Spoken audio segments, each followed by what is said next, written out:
જલ યોજનાની ભ્રષ્ટાચાર મુક્ત ગુજરાતના સપના બતાવાય છે, પણ એક બાજુ મનરેગા કૌભાંડ, બીજી બાજુ જયંતિ રાઠવા ભારતીય જનતા પાર્ટીના ધારાસભ્ય કહી રહ્યા છે કે અધિકારીઓએ અને જે નેતાઓ છે બધાની મિલી ભગતથી નલ સે જલમાં ભ્રષ્ટાચાર થયો છે. અને હવે સુખરામ રાઠવાએ પણ આ વાત કહી છે. ભૂતપૂર્વ વિરોધ પક્ષના નેતા રહી ચૂક્યા છે વિધાનસભામાં અને કહી રહ્યા છે કે મારા પોતાના ઘરે નલ સે જલથી પાણી નથી આવતું, તો પછી સામાન્ય માણસની તો શું હાલત હશે?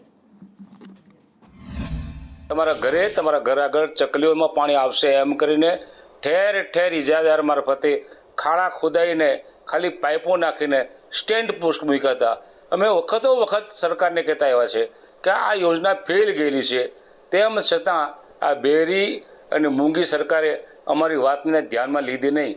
હવે જ્યારે સરકારના ધારાસભ્ય શ્રી જયંતિભાઈ રાઠવા આ વાતને પોતે સ્વીકારી છે કે અમારા જિલ્લામાં આ યોજના ફેલ ગયેલી છે, ત્યારે આ બાબતની તપાસ સરકારે તળિયાથી નળિયા સુધી કરવાની જરૂર છે. એટલા માટે કે આખું તંત્ર, પાણી પુરવઠા વિભાગ આખું તંત્ર આમાં સંડોવાયેલું એવું દેખાઈ રહ્યું છે.